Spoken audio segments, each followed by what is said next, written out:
No voy a discutir esas Pero cosas. sí, en lo que tenés conocimiento, profe, son en los cómics. Y en el día de hoy, ¿qué nos trajiste para hablar? Y bueno, hoy quería cerrar lo que era la primera trilogía de historia de los cómics con Sí. la Edad de Bronce. Todavía no llegamos a lo bueno, pero esta es la primer gran etapa de los cómics. Habíamos quedado la Edad de Oro, Sí. comienza en el 39 y termina después de la Segunda Guerra Mundial, en el 54. La Edad de Plata, del 54 al 70, que era toda esta etapa que tenía casi como enemigo a la bomba atómica, a la ciencia en sí misma. Y ahora en la Edad de Bronce, a partir del 70, vamos a catalogarla del 70 al 85, vamos a encasillarla porque no son números exactos y seguros, pero Un bueno, aproximado. es el aproximado. Del 70 al 85, que es donde surge todo lo que sería la crítica social. Ujú. Y donde ya los cómics empiezan a convertirse en algo un poco más de nicho y a su vez empiezan a tener una visión un poco más pragmática de la realidad y un poco más cercana. Claro, no están tan alejados como podría haber estado en otros momentos. Exactamente, acá es donde gira todo en torno a las problemáticas de todos los días de todas las personas y no solamente de unos pocos. Bueno, todo esto comienza con lo que fue el declive del Comic Authority Code. En el 70 se encuentra, por así decirlo, un fallo, un vacío legal que decía que si el autor publicaba en la portada su nombre, Sí. podía ser publicado. Ahora, ¿qué pasaba con el Comic Authority Code? Había algo que era medio extraño. El Comic Authority Code lo que hacía era no permitir la venta de los cómics por parte de los minoristas.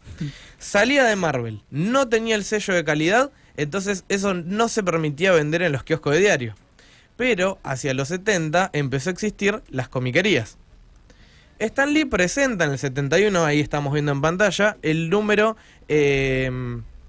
a ver, vamos a revisar porque no me acuerdo, el 96, 97 y 98 de Spider-Man que salieron sin el Comic Authority Code, sin el sello, Sí. pero lo que sí tenía era la autorización de esta... ¿Qué hace, Chapi? Ya, ahí volvió el fantasma anda dando vuelta. Tenía como tipo una letra chica, digamos. No, directamente lo permitieron la venta de minorista porque Stan Lee llegó a un acuerdo Ah. en el que podía hablar si eran concientización de las drogas. Ah, Entonces esto abrió una puerta. permitido. Porque dijeron, bueno, si a él se lo permiten, empezaron a englobar un montón de otros cómics, como fue en su momento Green Lantern, Green Arrow, donde se hablaba libremente de las drogas. Ujú. Pero bueno, Que un poquito ya lo habíamos tocado cuando hablamos de las controversias. claro. Sí. Bueno, para continuar con esto, en esa época otro problema con las drogas legales era el de Iron Man que podíamos ver hace un momento, que es Iron Man Demonio en la Botella, en donde se plantea el alcoholismo de Tony Stark. Lo podemos ver totalmente deplorable, Tony que se vuelve violento y que encima es una persona que al tener acceso a una armadura prácticamente indestructible es un alcohólico bastante peligroso, ¿no? Teníamos... Robert Downey Jr. Claro. Claro. El Por papel eso- perfecto. por Cualquier eso- parecido con la realidad es mera coincidencia. Sí. Claro, por eso creo que lo interpretó tan bien, ¿no? De manera tan magistral. Y bueno, con Green Lantern, Green Arrow, que estaba englobado dentro de lo que era la etapa de Green Lantern, a partir del número 76, empieza todo este recorrido por Estados Unidos, en donde iban viendo las distintas problemáticas sociales. Ahora, ¿qué pasó? Estos cómics de Green Lantern y Green Arrow sí salieron bajo el sello del Comic Authority Code. Entonces, acá es donde empieza a romperse un poco qué es lo que se podía o no mostrar. Y en este quiebre empieza a haber distintas clases sociales, empieza a surgir lo que es el movimiento de las Panteras Negras en Estados Unidos, empieza a tomar mayor repercusión y los personajes empiezan a ser negros en todo lo que era DC. Ahí surge Jon Stewart, el primer Green Lantern de color, y a su Para vez mí el mejor en paralelo está Luke Cage en Hero for Hire, que sería Héroes de Alquiler, que estos dos personajes tienen algo que es buenísimo, es que no ocultan su identidad, su verdadera identidad. Son personajes que muestran su cara tal cual son todo el tiempo, lo que les da cierta importancia y se anteponen ante esa idea de no vamos a decir quién somos. Te doy un dato por ahí de Luke Cage, que no sabían ustedes. ¿Nicolas Cage? No. Ah, Que siempre tuvo ganas de hacer una película de ese personaje, Quentin Tarantino. mira, y Tiene hubiese, sentido. es re Quentin Tarantino Y el que lo haga personaje. Samuel L. Jackson. Sí, Seguramente. mal, espectacular. Bueno, continuando con esto, acá en esta etapa surge el Batman definitivo, el Batman que nosotros conocemos hoy en día, este Batman detective, oscuro, siniestro, humano, si se quiere, que deja un poco de lado esa etapa de los 60 con el Batitwist de Adam West, por parte de Dennis O'Neil y Neil Adams, que es un Batman oscuro, Que nos dejaron donde aparece como ambos personaje. este año. Sí, como personaje. No, Dennis O'Neil en el 2020. Ah, tenés razón, Denis O'Neill fue el año pasado. Sí. 2 años. 2 años, 2 Chapi. años. La puta madre. Se pasaron, y bueno, acá es donde tienen uno de los villanos que hasta hoy en día es icónico en Batman, que es Ra's al Ghul. La cabeza del demonio. Claro, la cabeza del demonio, el hijo del demonio. Crean Sí. toda esta mitología en ese personaje. Y que meten por primera vez el concepto de Damian, que después sería ya el... Plantan la semilla. Plátano a la semilla. Nunca antes mejor dicho. Dale, fuerte. Plantaron la Provecho. semilla y el profe la regó. Gracias. Sí, obvio. Estaba complicado de garganta. No seca. sé si fue fantástico. Gracias. Bien, Mejor garganta seca que profunda. claro. Ay, Dios.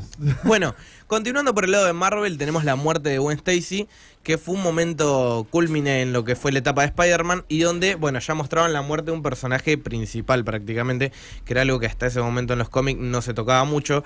Los que morían eran personajes poco importantes, poco conocidos, y acá teníamos uno que verdaderamente generó un impacto en la vida del personaje.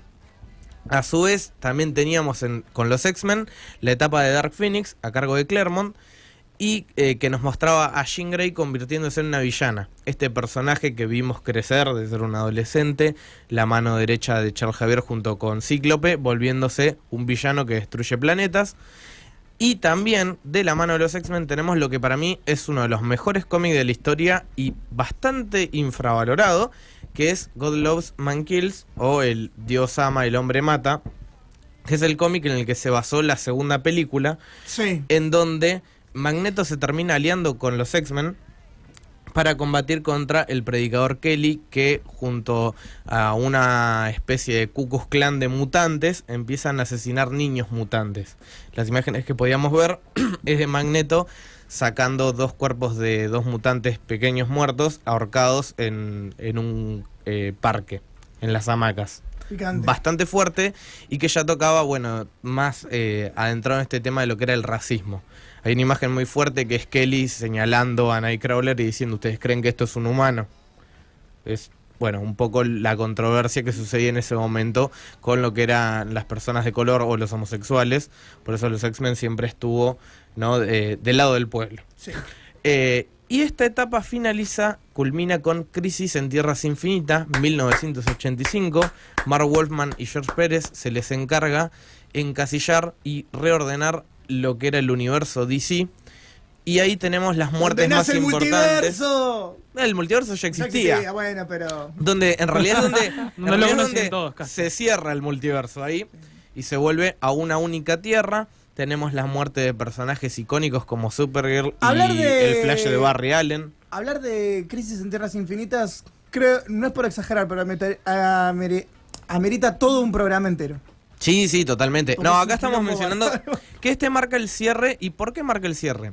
Porque lo que continúa ya en lo que era la edad moderna del cómic, que ya pasaría a la segunda etapa de las edades, se marca, y ese sí está muy marcado en el 86, por Watchmen y Batman el Caballero de la Noche, por parte de Frank Miller y Alan Moore.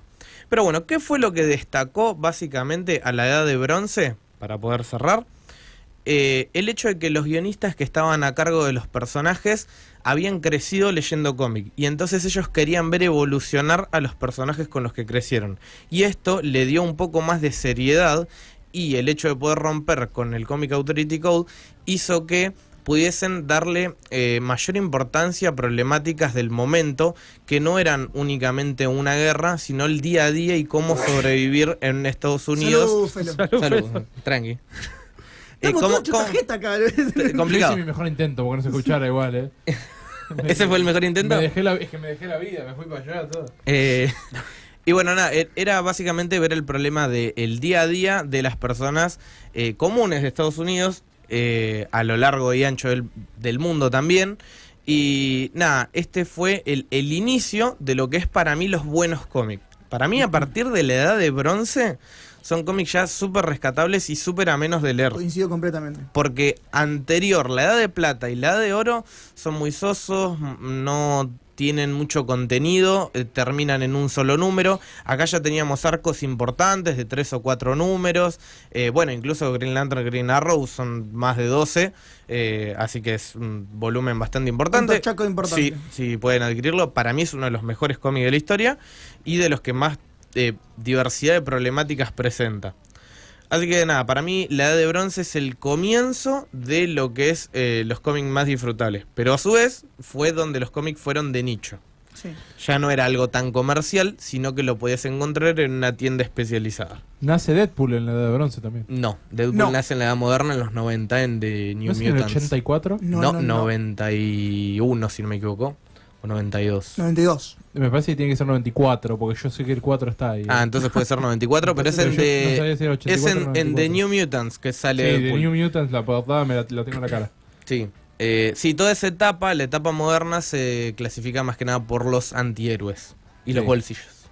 Muchos Muchos bolsillos. Muchos Y bolsillos. mucho músculo. Ya vamos a Y entrar poco en Ya eso. vamos a entrar en esa Muy, etapa. muy poco pie. Pero eso También. fue, igual, ojo, de la etapa moderna, Te está tocando John Romita lo más Jr. flojo. ¿Yo? No, yo jamás. Ojo con entre John Rob Romita. Liefeld y John Romita no hacemos un pie, pero buenos dibujantes.